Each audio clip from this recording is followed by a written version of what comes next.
My name is Elizabeth Collins. I am 32 years old, and I live in a bustling city far from the family who disowned me. The golden doors of the Evergreen Resort Ballroom looked exactly the same as they did the night I left. But I was different.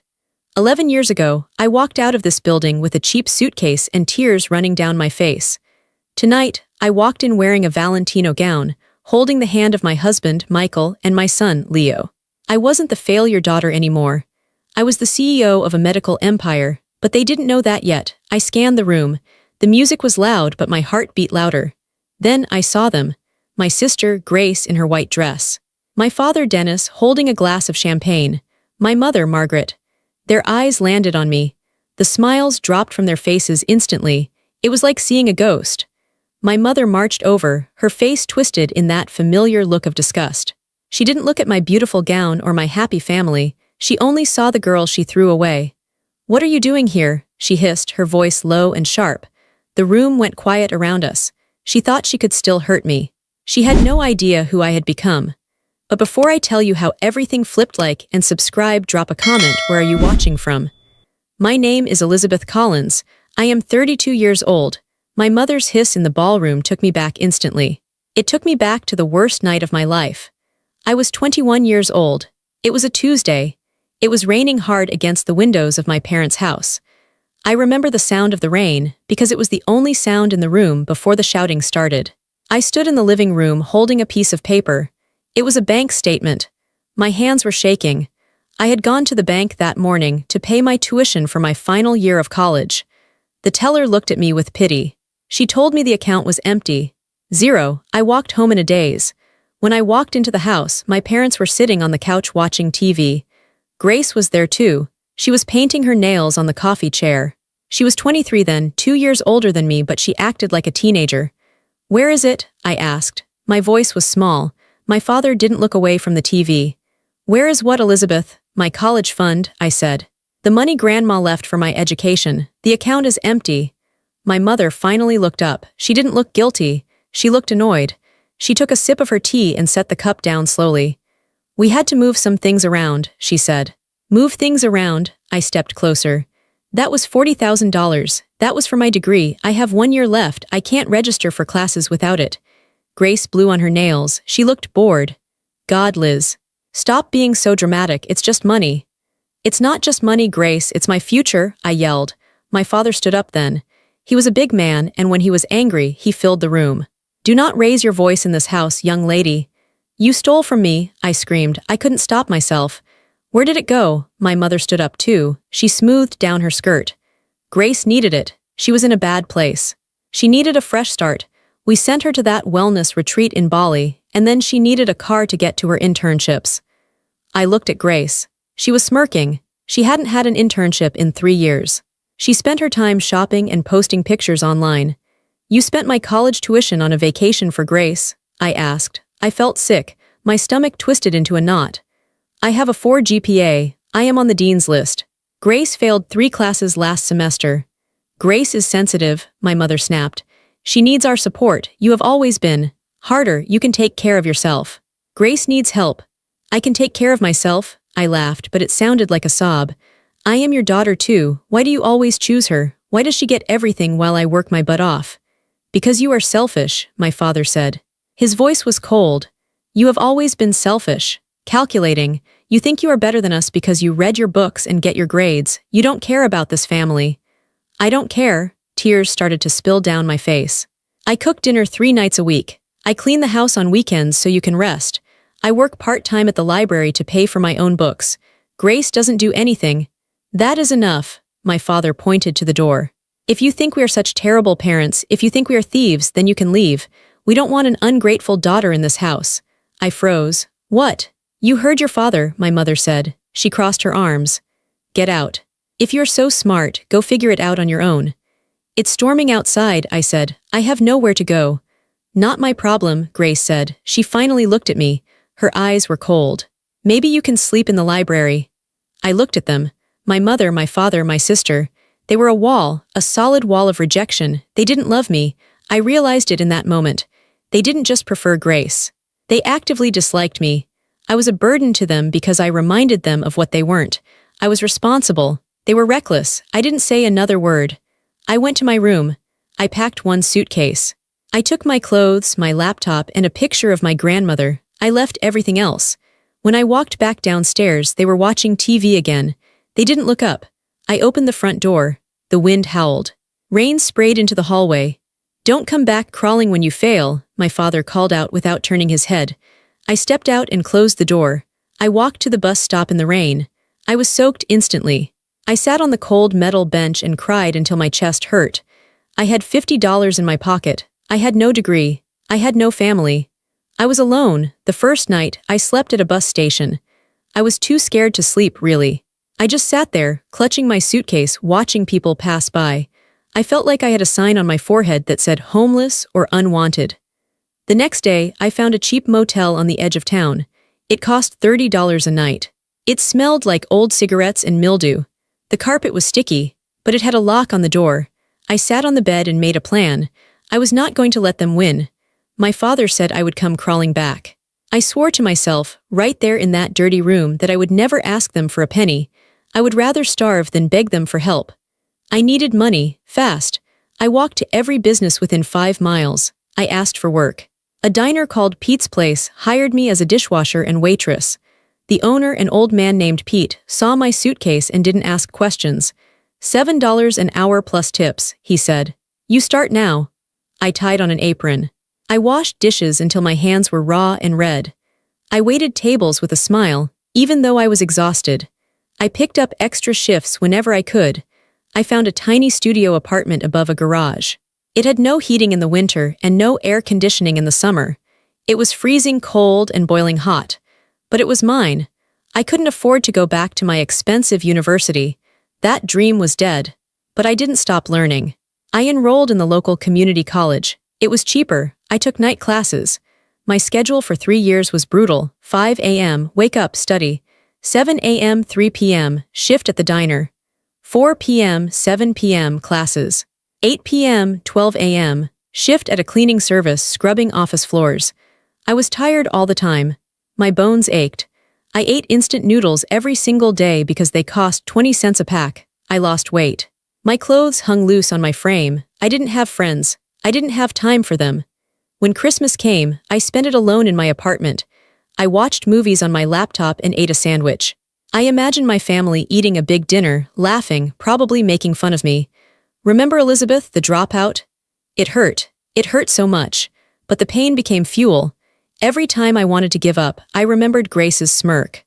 I remembered my mother saying, "Grace needs help." I transferred to the state university after 2 years. I got a full academic scholarship because my grades were perfect. I worked harder than anyone else. I sat in the front row. I asked questions. During my final year, I had an idea. I was studying biomedical engineering. I noticed that patients recovering from surgery often had complications because doctors couldn't monitor them once they went home. I started sketching a device, a small patch. It would track vitals and send data directly to the doctor's phone. It was simple, but no one had done it well yet. I called it MUVA. I worked on the prototype in the university lab at night. I slept 3 hours a night.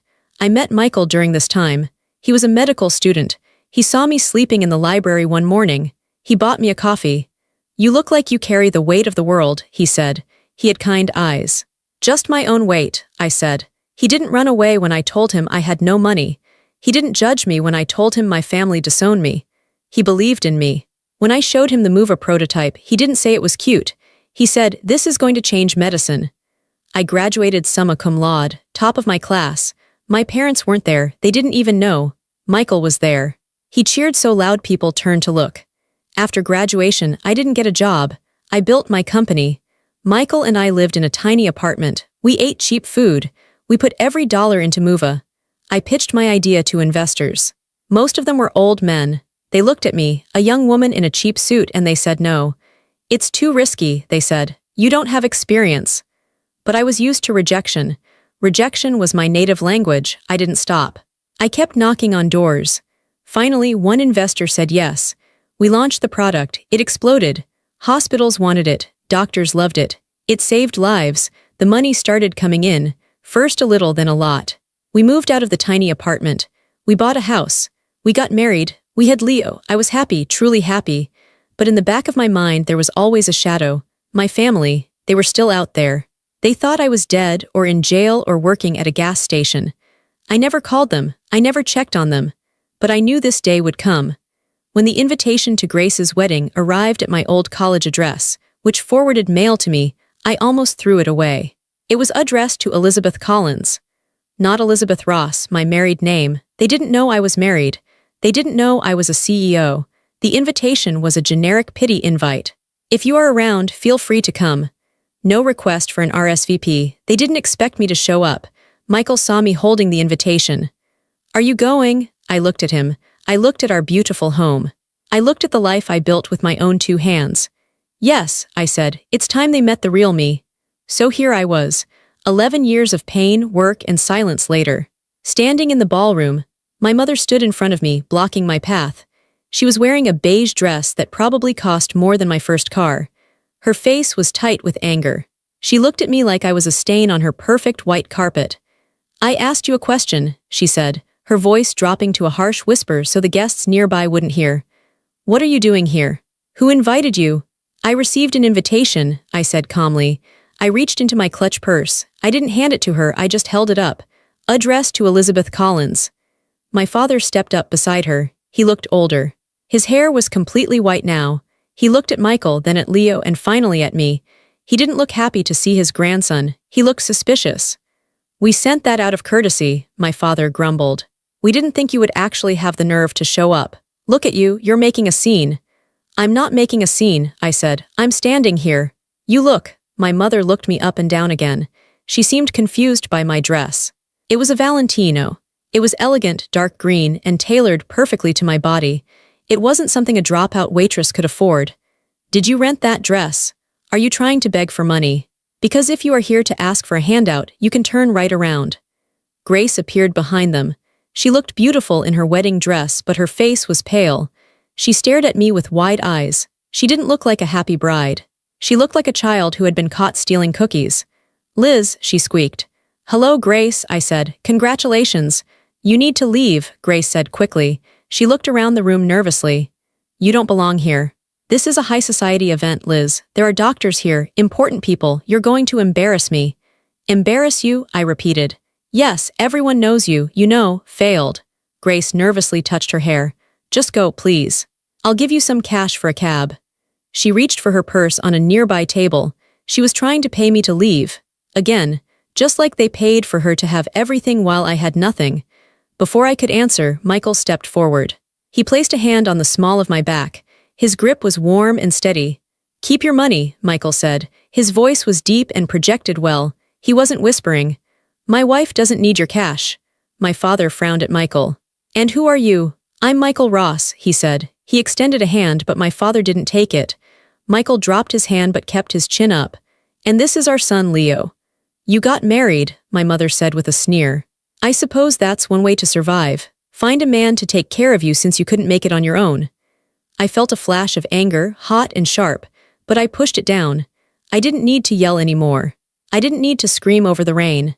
Actually, Michael said, cutting her off. I don't take care of her, we take care of each other, but if we are talking about who pays the bills, you should know who you are speaking to. We know who she is, Grace snapped. She's my dropout sister. She is the CEO of Muva, Michael said. He said it clearly. The words hung in the air. For 3 seconds there was silence. My father blinked. Muva. The medical company. The medical technology company, Michael corrected. The one that just signed a contract with every major hospital in the state. The one featured in Forbes last month. Elizabeth founded it. She built it. She runs it. My mother let out a short, nervous laugh. Don't be ridiculous, Elizabeth. She couldn't even finish college. Is that Elizabeth Collins? The voice came from behind me. A man in a tuxedo walked up. I recognized him immediately. It was Dr. Aris, the chief of surgery at St. Jude's Hospital. He was one of the most respected men in the room. He wasn't looking at Grace. He was looking at me. His face was lit up with a smile. It is you, Dr. Aris said. He reached out and shook my hand enthusiastically. I saw you walk in, but I wasn't sure. The lighting in here is terrible. Mrs. Ross, it is an honor, truly. My parents froze. They watched Dr. Aris shake my hand like I was royalty.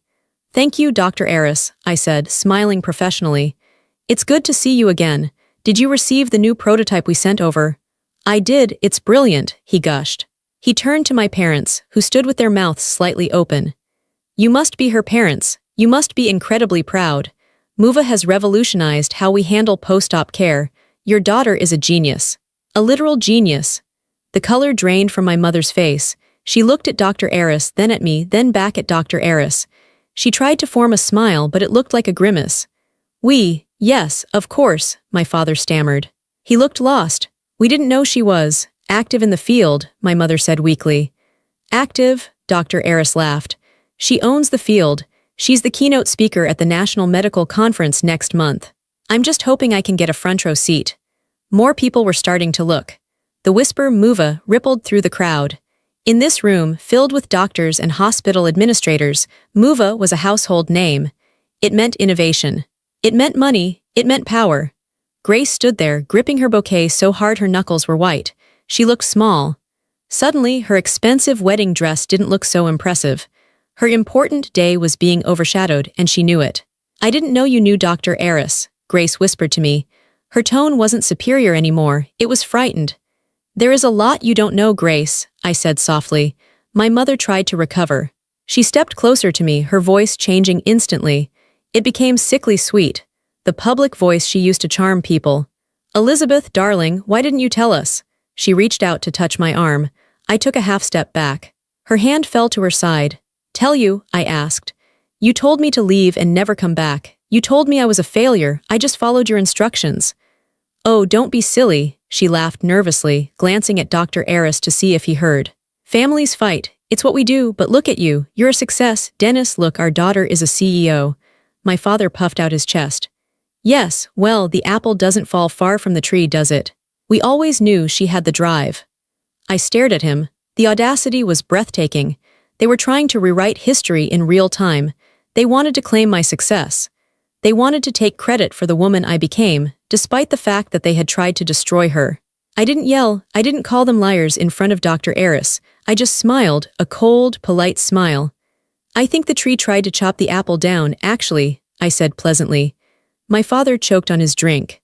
Dr. Eris looked confused for a moment, sensing the tension. Well, I don't want to intrude on a family reunion, but Elizabeth, please save a dance for me later. I have questions about the sensor integration. Of course, doctor, I said. He walked away. The circle around us felt different now. People were watching me with respect. They were watching my parents with confusion. Grace looked at her husband, Daniel, who was talking to a group of men across the room. She looked terrified that he would come over. Please, Grace hissed under her breath. Don't ruin this for me. Daniel comes from a very prominent family. If you make a scene... I'm just a guest, Grace, I said. Guests don't make scenes, they just exist. But my existence was the problem. My existence proved she was a liar. And as I looked at her shaking hands, I realized she knew it too. The reception dinner was starting.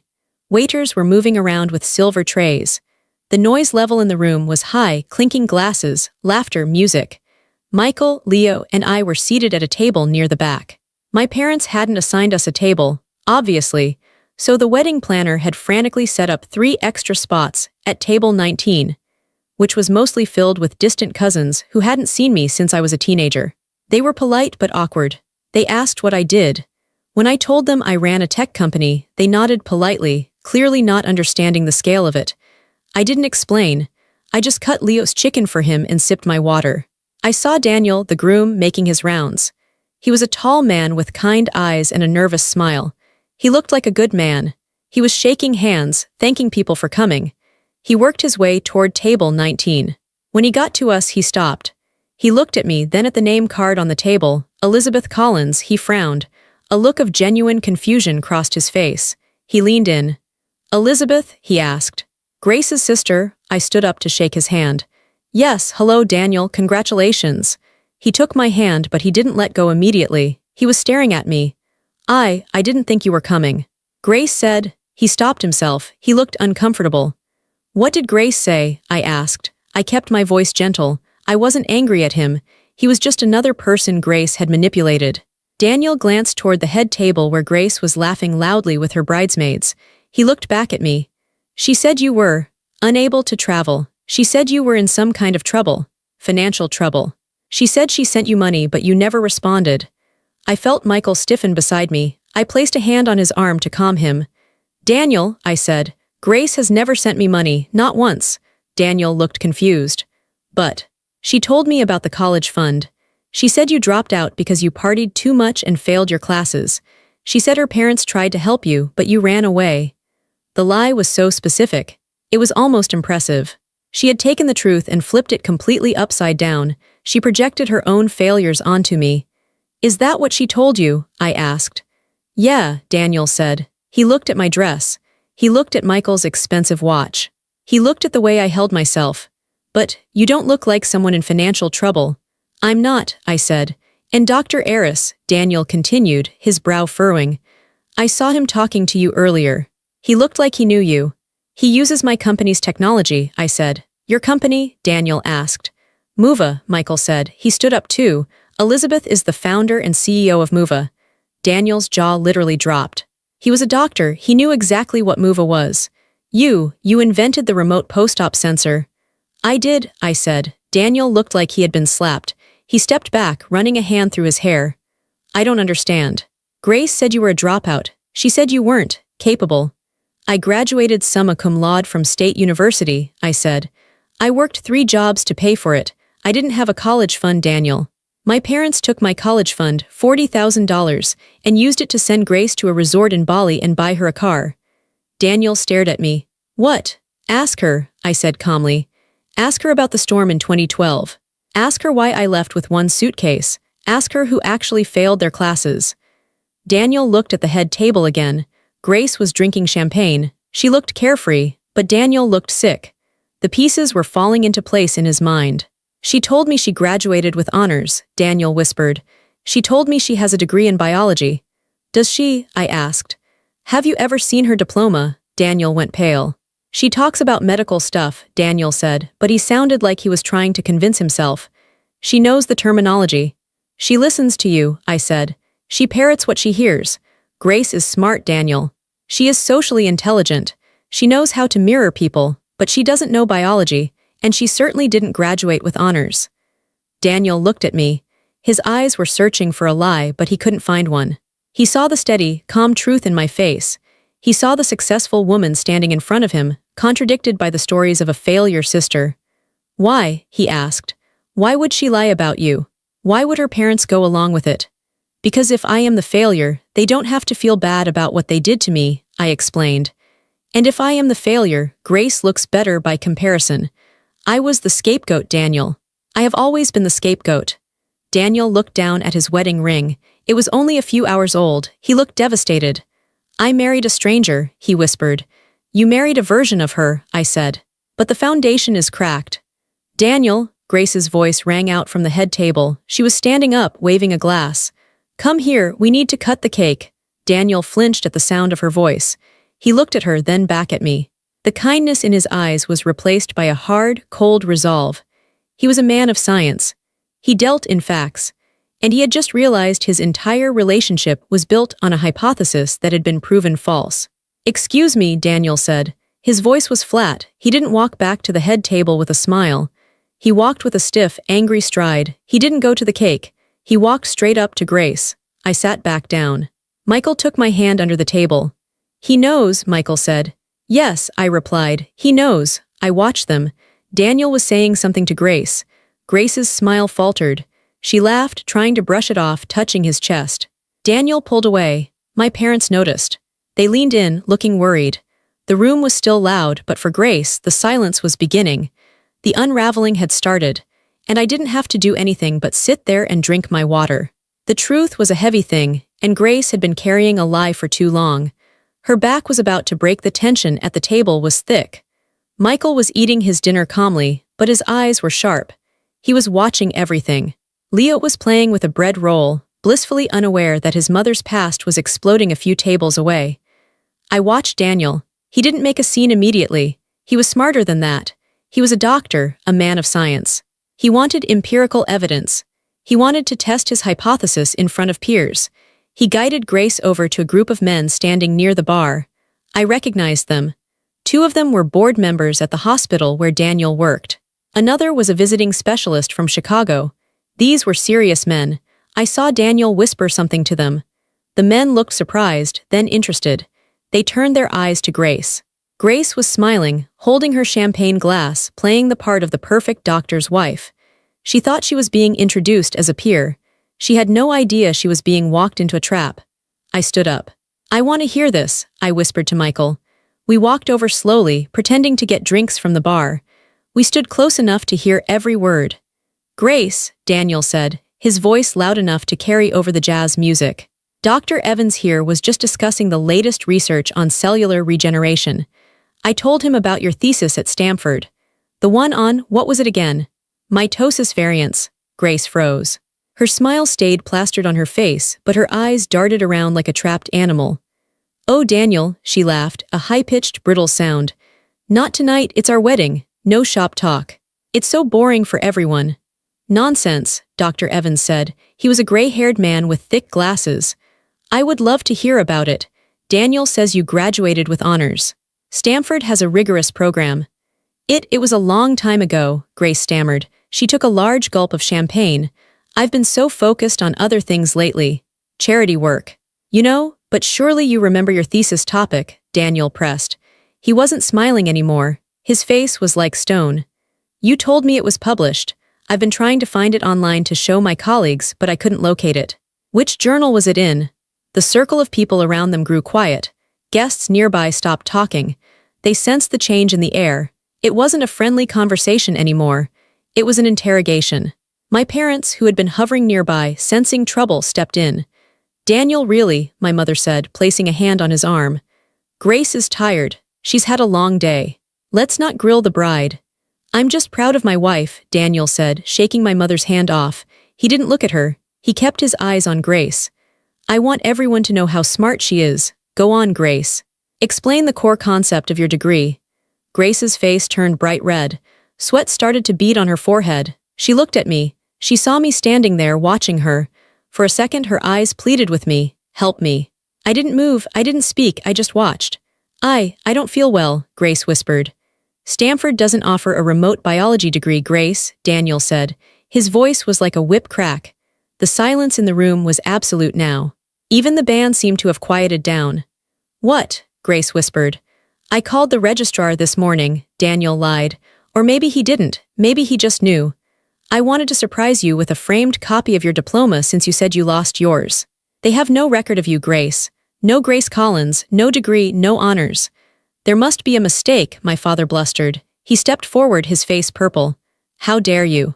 On her wedding day." "How dare I?" Daniel turned on my father. "You told me she was the scholar. You told me Elizabeth was the failure.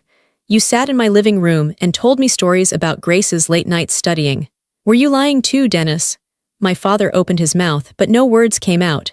He looked at Grace, waiting for her to come up with a lie to save them, but Grace had run out of lies. "I took classes," Grace shouted suddenly. She sounded hysterical. "I did. I took online courses. It's the same thing." "It is not the same thing as a degree from Stanford," Daniel shouted back.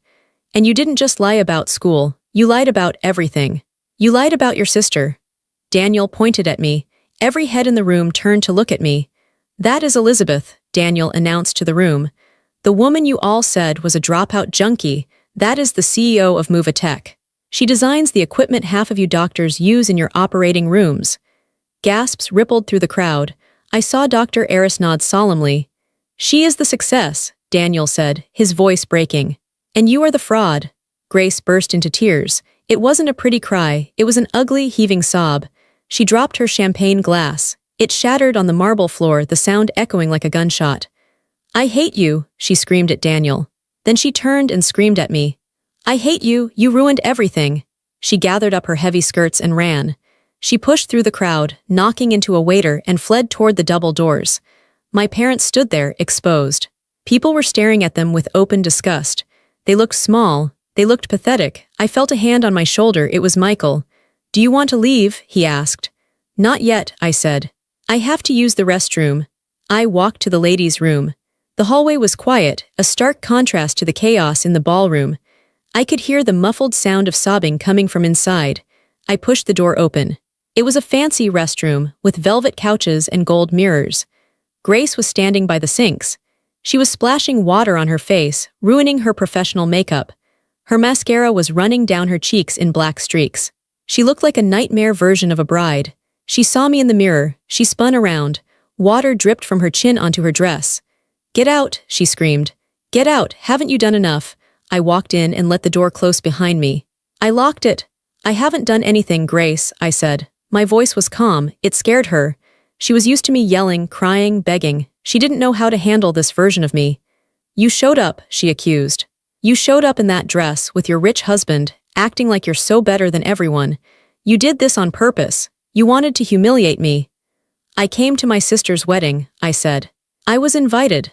"You know we didn't want you here," she shrieked. She grabbed a paper towel and scrubbed at her face violently.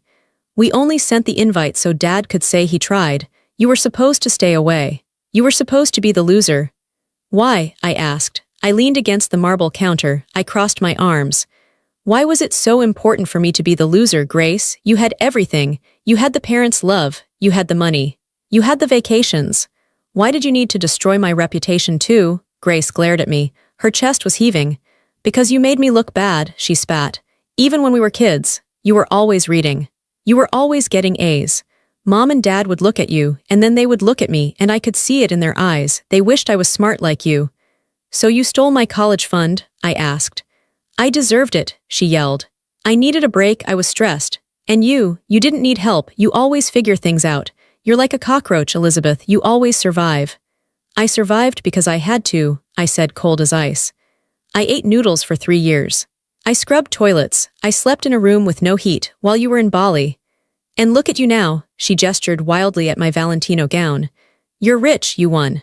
So why are you torturing me?" "I'm not torturing you," I said. "I'm just letting people see the truth.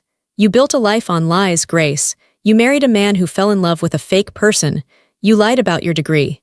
You lied about me. Did you really think you could keep it up forever?" "I could have," she cried, "if you hadn't come back." "No," I shook my head. "Daniel isn't stupid. He would have found out eventually. And when he did, he would have left you. Maybe with a baby involved. Maybe 10 years later. I actually did you a favor. I ended it early." Grace slumped against the sink. She looked defeated. The fight was draining out of her. "He's going to leave me," she whispered. "He's going to annul the marriage." "Probably," I said. "My life is over," she sobbed. "Mom and Dad, they're going to be so mad at me. They hate looking bad." "They don't hate you, Grace," I said. "They are just like you. They enabled you. They created this monster. They are just as guilty." Grace looked up at me. Her eyes were red and swollen. Can you talk to him? He listened to you. Tell him I'm sorry. Tell him I'll get a degree. Please, Liz, help me just this once."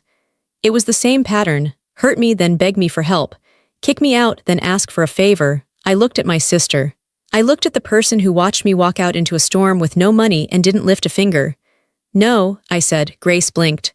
"What?" "No," I repeated. "I won't fix this for you. I won't talk to him. I won't give you money. I won't lie for you." "But we're family," she wailed. "Family doesn't treat people the way you treated me," I said. "I have a family, Grace. His name is Michael, and Leo. You are just a relative. And a stranger." I pushed off the counter. I adjusted my dress. "Good luck, Grace," I said. I turned and walked out. She screamed my name as I left, but I didn't stop. I didn't look back. When I walked back into the ballroom, the atmosphere had completely shifted. Before, it was a wedding. Now, it was a crime scene. Groups of people were whispering, huddled together. The music had stopped. The cake sat uncut in the corner, looking ridiculous. My parents were sitting at their table. They were alone. No one was sitting with them. People were actively avoiding their side of the room. My mother was clutching her purse, staring straight ahead, her face a mask of shock. My father was drinking heavily. When I walked in, heads turned. But this time, the looks weren't judgmental. They were respectful. Some looked apologetic. I walked toward Michael and Leo. "Is she okay?" Michael asked. "She's crying," I said. "She'll survive." "Mrs. Ross," I turned. It was Dr. Evans, the man Daniel had spoken to earlier. He looked embarrassed. "I just wanted to apologize," he said. He held his hands together awkwardly. We were told a very different story about you. Daniel's in-laws, your parents. They painted a very specific picture. I feel foolish for believing it without meeting you." "It's not your fault, Dr. Evans," I said politely. Liars can be very convincing, especially when they are your parents. Well, he cleared his throat. I know this isn't the time, but the board is very interested in the MOVA sensors for our pediatric unit. Perhaps we could set up a meeting next week, under better circumstances. Call my office on Monday, I said. My assistant will set it up. He nodded, shook my hand and walked away. I looked over at my parents. My mother saw me. She stood up. She started walking toward me. She had that look in her eye, the look that said she was going to try to manipulate the situation. She was going to try to smooth it over. She reached me and tried to smile. It was grotesque. Elizabeth, she said breathless. Thank goodness you're back. Grace is. Well, she's having a moment.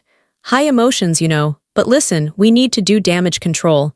Daniel is furious. You need to go talk to him. Tell him it was a misunderstanding. Tell him Grace did take those classes, but maybe there was a paperwork error. I stared at her. I couldn't believe it. Even now, with the wreckage all around her, she wanted me to lie. Are you serious? I asked. Elizabeth, please, she lowered her voice. This is embarrassing for the family. If Daniel leaves her, it will be a scandal. We have a reputation in this town. You have a reputation, I corrected her. I don't live here. Don't be spiteful, my father joined us. He smelled like scotch. We are your parents. You owe us some loyalty. We raised you. You raised me until I was 21, I said. Then you threw me out like garbage. You stole my money. You erased me. We did what we thought was best, my mother snapped. Grace needed us more. And now she needs you again, I said. Go comfort her. She's in the bathroom crying because her husband found out she's a fraud.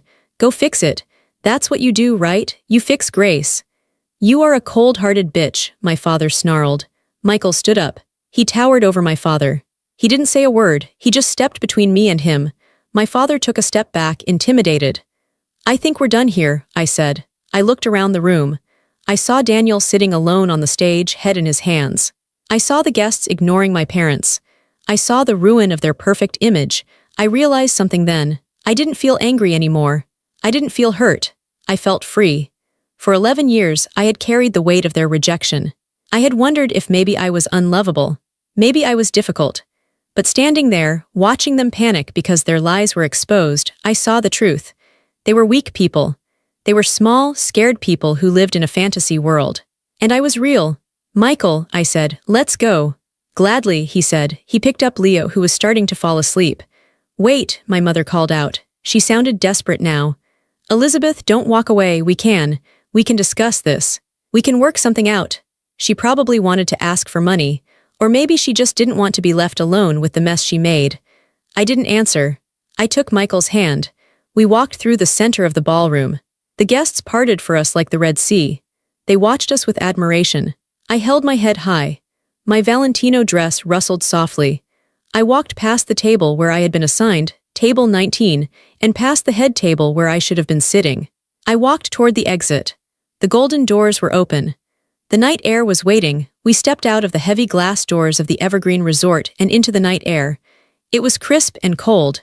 It smelled like pine needles and rain. It was the exact same smell as the night I left 11 years ago. But everything else was different. 11 years ago, I walked out of a door like this with a cheap suitcase, shivering in a thin jacket, terrified of where I would sleep.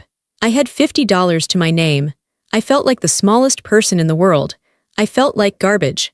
Tonight, I walked out holding the hand of a man who worshipped me. My son was sleeping soundly in his father's arms, safe and loved. A valet was already jogging toward us to bring our car. The silence outside was beautiful. Inside the ballroom, my family was imploding. Inside, there was screaming, crying, and the shattering of a fake life. But out here, it was just quiet. I took a deep breath. I filled my lungs with the cold air.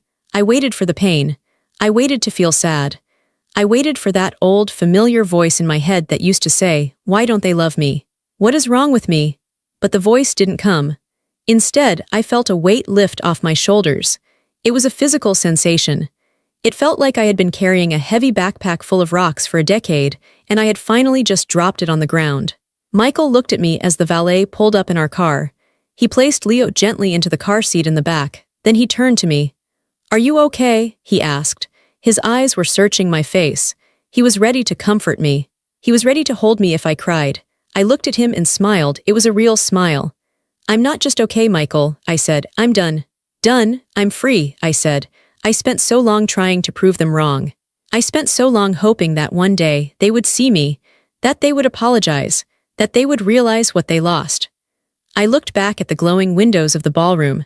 I could see silhouettes of people moving around frantically. But tonight, I continued, I realize they aren't capable of it. They are broken people. They aren't powerful monsters. They are just sad, small liars. And I don't need anything from them. Not their love, not their approval. Not even their apology. Michael smiled. He reached out and tucked a strand of hair behind my ear. You didn't just survive them, Liz, he whispered. You rose above them. You are miles above them. Let's go home, I said. We got into the car. As we drove away, I watched the resort disappear in the rearview mirror. I didn't look back with longing. I didn't look back with anger. I looked back like you look at a house you used to live in a long time ago, a place that holds memories but isn't your home anymore. My phone started buzzing in my purse. I pulled it out. It was a text from my mother. Elizabeth, you can't just leave. We need to present a united front. Daniel is talking about an annulment. Come back and help us fix this. Then another one from my father. Ungrateful girl, you ruined your sister's night. I looked at the messages. In the past, these words would have cut me like a knife. They would have made me cry for days. Now, they just looked like words on a screen. I pressed the block button on my mother's number. Then I pressed block on my father's number. Then Grace. I put the phone back in my purse. Who was that? Michael asked, glancing over from the driver's seat. Nobody, I said, just spam. I reached back and held Leo's tiny hand in the car seat. He squeezed my finger in his sleep. I had my family. I had my empire. I had my truth. I closed my eyes and let the hum of the engine lull me into a peaceful silence. The fallout happened quickly, just as I predicted. 2 weeks after the wedding, the news reached me through the grapevine of the medical community. Daniel had filed for an annulment on the grounds of fraud. It was granted almost immediately. He was a respected doctor, and the evidence was overwhelming. Grace had never graduated from Stanford. She had never even enrolled. The scandal was the talk of the town for about a month. In their high society circle, reputation is everything. My parents, who had spent their whole lives trying to look perfect, were suddenly the pariahs. They stopped getting invited to galas. Their friends stopped calling. They tried to reach me, of course. My mother sent letters to my office.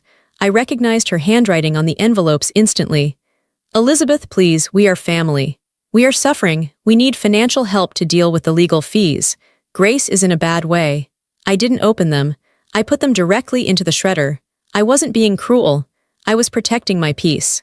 I knew that if I opened that door even a crack, they would flood in with their toxicity. They would drain me dry and then blame me for being empty. I had set a boundary, and for the first time in my life, I respected myself enough to keep it. About 2 months after the wedding, my assistant buzzed me. Miss Collins, Dr. Daniel Brooks is here to see you. He has an appointment. I stiffened slightly. Send him in. Daniel walked into my office. He looked different than he had at the wedding. He looked tired, but he also looked clearer. He wasn't wearing a tuxedo. He was wearing a suit and a doctor's coat. He stopped in the doorway and looked around. My office was glass and steel, overlooking the city skyline. It was a symbol of everything I had built. It's an impressive view, he said. It helps me think, I replied. I stood up and gestured to a chair. Please sit down, Daniel. He sat. He held a folder in his lap. I'm not here to talk about them, he said. Good, I said. I'm here about the pediatric sensors, he said, tapping the folder. Dr. Evans told me you were open to a partnership with St. Jude's. I wanted to present the proposal personally. We talked business for 20 minutes. He was professional, sharp, and intelligent. He treated me with absolute respect. He treated me as a CEO, not as a failure sister. When we were done, he stood up to leave. At the door, he paused. She's back living with them, he said quietly. I didn't have to ask who he meant. Grace, he continued. She's back in her old room. Your parents are. Well, they are miserable. They blame everyone but themselves. Mostly they blame you. I imagine they would, I said calmly. I just wanted to say. Daniel turned to face me. I'm sorry I believed them. I'm sorry I didn't check the facts earlier. You didn't deserve that. Thank you, Daniel, I said, but you don't have to apologize. You were a victim of their lies too. He nodded. You were right, about family. What do you mean? Family isn't blood, he said. Family is the people who tell you the truth, the people who actually show up. He left. I walked to the window and looked out at the city. I thought about Grace. She was back in that house, trapped in the same cycle of dysfunction with my parents. They would spend the rest of their lives making each other miserable, feeding off each other's bitterness, rewriting history to make themselves the heroes. I felt a pang of pity for them, but I didn't feel responsible for them. I turned back to my desk. I had work to do. That afternoon, I had a meeting with a group of scholarship students. I had started a new program through MOVA. It was called the Second Chance Initiative. It provided full tuition and mentorship for young women who had been cut off by their families or who had faced financial crises that forced them to drop out of college. I walked into the conference room. 10 young women were sitting there. They looked nervous. They were wearing cheap suits like the one I used to wear. They looked tired like I used to look. When I walked in, they sat up straighter. "Good afternoon," I said. "I'm Elizabeth." I sat down at the head of the table. "I want to hear your stories," I told them. "I want to know where you want to go, and then I'm going to help you get there." One girl, a young woman with dark circles under her eyes, raised her hand. "Miss Collins," she said softly, "why are you doing this? You're a CEO. Why do you care about us?" I looked at her. I saw myself in her eyes.